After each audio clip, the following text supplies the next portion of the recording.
Hi friends, ನಮಸ್ಕಾರ. SCM.377ಗೆ ತಮಗೆಲ್ಲ ಸ್ವಾಗತ. ಇವತ್ತಿನ ರೆಸಿಪಿ ಮೆಂತೆ ಗೊಜ್ಜು. ತುಂಬಾ ಸಿಂಪಲ್ಲಾಗಿ 10 ನಿಮಿಷದಲ್ಲಿ ಅನ್ನ, ಮುದ್ದೆ, ಚಪಾತಿ ಎಲ್ಲದಕ್ಕೂ ಸೂಪರ್ ಆಗಿರ್ತಕ್ಕಂಥ ಮೆಂತೆ ಗೊಜ್ಜು ಹೇಗೆ ಮಾಡೋದು ಅಂತ ತೋರಿಸ್ಕೊಡ್ತೀನಿ. ಮೊದಲಿಗೆ ಒಂದು ಪ್ಯಾನ್ನ ಬಿಸಿ ಆಗೋದಕ್ಕೆ ಇಟ್ಟಿದ್ದೆ. ಬಿಸಿ ಆದ ನಂತರ 1 ಟೇಬಲ್ ಸ್ಪೂನಷ್ಟು, ದೊಡ್ಡ ಸ್ಪೂನಲ್ಲಿ 1 ಸ್ಪೂನಷ್ಟು ಮೆಂತೆಕಾಳು, ಒಣ ಮೆಂತೆಕಾಳನ್ನ ಹಾಕ್ಕೊಂಡು ಲೈಟಾಗಿ ಬೆಚ್ಚಗೆ ಮಾಡ್ಕೋಬೇಕು ಅಷ್ಟೇ. ತುಂಬ ಕೆಂಪಗೆ ಸೀದ್ರೆ ಮೆಂತೆ ಗೊಜ್ಜು ಕಹಿ ಆಗಿಬಿಡುತ್ತೆ. ಅದಕ್ಕೋಸ್ಕರ ಲೈಟಾಗಿ ಬೆಚ್ಚಗಾಗಲಿ, ಸ್ವಲ್ಪ ಕಲರ್ ಚೇಂಜ್ ಆದರೂ ಸಾಕು. ಎತ್ತಿಟ್ಕೊಂಡ್ಬಿಡೋಣ. ನಂತರ ಅದೇ ಪ್ಯಾನಿಗೆ ಒಣಮೆಣಸಿನ್ಕಾಯಿನ ಹಾಕ್ಕೊತಾ ಇದ್ದೀನಿ. ಒಂದು 4 ಗುಂಟೂರು ಮೆಣಸಿನ್ಕಾಯಿ ಹಾಗೂ ಒಂದು 4 ಬ್ಯಾಡಗಿ ಮೆಣಸಿನ್ಕಾಯಿನ ಹಾಕ್ಕೊಂಡಿದ್ದೀನಿ. ನಿಮ್ಮ ಕಡೆ ಬ್ಯಾಡಗಿ ಮೆಣಸಿನ್ಕಾಯಿ ಇದ್ದರೆ ಬರೀ ಅದರಲ್ಲೇ ಮಾಡ್ಕೊಳ್ಳಿ, ಕಲರು ಟೇಸ್ಟು ಸಖತ್ತಾಗಿರುತ್ತೆ. ಅಥವಾ ಖಾರ ಇರಲಿ ಅಂತಂದರೆ ಸ್ವಲ್ಪ ಗುಂಟೂರು ಮೆಣಸಿನ್ಕಾಯಿನೂ ಹಾಕ್ಕೊಳ್ಬಹುದು. ನನಗೆ ಬ್ಯಾಡಗಿ ಮೆಣಸಿನ್ಕಾಯಲ್ಲೇ ಟೇಸ್ಟು ತುಂಬಾ ಇಷ್ಟ ಆಗುತ್ತೆ. ನಂತರ ಅದೇ ಪ್ಯಾನಿಗೆ ಒಂದು ಅರ್ಧ ಟೀ ಸ್ಪೂನಷ್ಟು ಜೀರಿಗೆನ ಹಾಕ್ಕೊಂಡು ಇದು ಕೂಡ ಸ್ವಲ್ಪ ಬೆಚ್ಚಗೆ ಮಾಡ್ಕೊಳ್ಳೋಣ. ಸ್ಟವ್ ಆಫ್ ಮಾಡಿ ಅದರಲ್ಲೇ ಬಿಟ್ಟರೆ ಸಾಕು. ನೋಡಿ, ನಾನಿಲ್ಲಿ 1 ಹಿಡಿಯಷ್ಟು ಒಣ ಕೊಬ್ಬರಿನ ತೊಗೊಂಡಿದ್ದೀನಿ, ಅಂದರೆ ಒಂದು ಅರ್ಧ ಬಟ್ಲು. ಸ್ವಲ್ಪ ಹಸಿ ಕೊತ್ತಂಬರಿ, ಒಂದು ಅರ್ಧಕ್ಕಿಂತ ದೊಡ್ಡದು ಅಥವಾ ಒಂದು ಚಿಕ್ಕ ನಿಂಬೆಹಣ್ಣು ಗಾತ್ರದಷ್ಟು ಹುಣಸೆ ಹಣ್ಣು ಹಾಗೂ ಸ್ವಲ್ಪ ಬೆಲ್ಲ, ಒಂದು 10 ಬೆಳ್ಳುಳ್ಳಿ ಎಸಲನ್ನು ತಗೊಂಡಿದ್ದೀನಿ. ಈಗ ಎಲ್ಲನೂ ಒಂದು ಮಿಕ್ಸಿ ಜಾರಿಗೆ ಹಾಕ್ಕೊಳ್ಳೋಣ.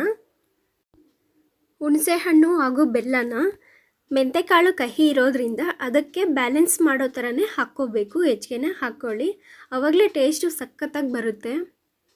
ಹುಳಿ, ಉಪ್ಪು ಅದೆಲ್ಲ ಕಡಿಮೆ ಆಗಿಬಿಟ್ರೆ ಅಷ್ಟು ಟೇಸ್ಟ್ ಇರೋಂಗಿಲ್ಲ.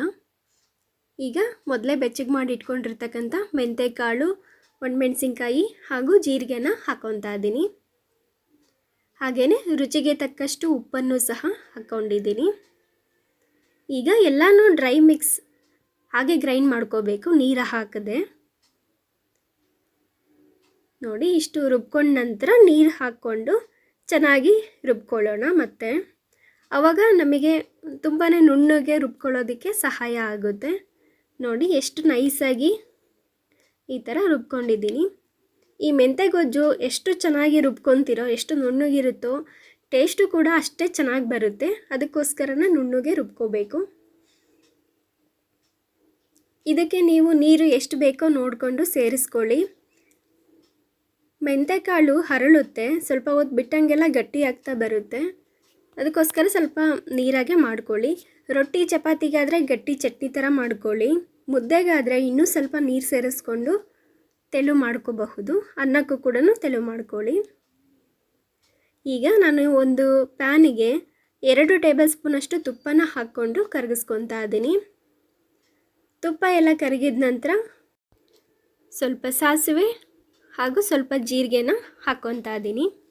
ಸಾಸಿವೆ ಜೀರಿಗೆ ಎಲ್ಲ ಚೆನ್ನಾಗಿ ಸಿಡಿದ ನಂತರ ಒಂದು 1/4 ಟೀ ಸ್ಪೂನಷ್ಟು ಕಡಲೆಬೇಳೆ ಹಾಗೂ ಸ್ವಲ್ಪ ಉದ್ದಿನಬೇಳೆನ ಹಾಕ್ಕೊತಾ ಇದ್ದೀನಿ.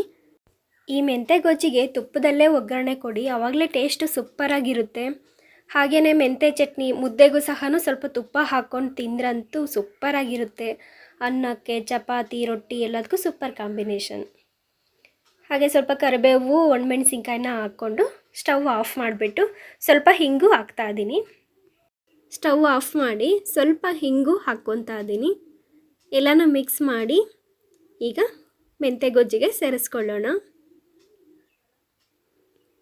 ಎಲ್ಲನೂ ಒಂದ್ಸಲ ಚೆನ್ನಾಗಿ ಮಿಕ್ಸ್ ಮಾಡಿದರೆ ತುಂಬಾ ಟೇಸ್ಟಿಯಾಗಿರ್ತಕ್ಕಂಥ ಆರೋಗ್ಯಕರ ಮೆಂತೆ ಗೊಜ್ಜು ರೆಡಿ. ಶುಗರ್ ಇರೋರು ಈ ರೀತಿ ಮೆಂತೆ ಗೊಜ್ಜು ವಾರಕ್ಕೊಮ್ಮೆ ಆದರೂ ಮಾಡ್ಕೊಂಡು ತಿಂದರೆ ಶುಗರು ಕಂಟ್ರೋಲಿಗೆ ಬರುತ್ತೆ. ಹಾಗೆಯೇ ಹೆಣ್ಮಕ್ಳಿಗೆ ಸೊಂಟ ನೋವು ಬರ್ತಾ ಇರುತ್ತಲ್ಲ, ಮೊಣಕಾಲು ನೋವು ಇರೋರಿಗೆ ಈ ರೀತಿ ಮೆಂತೆಕಾಳು ರೆಸಿಪೀಸು ರಾಮಬಾಣದಂಥ ಕೆಲಸ ಮಾಡುತ್ತೆ.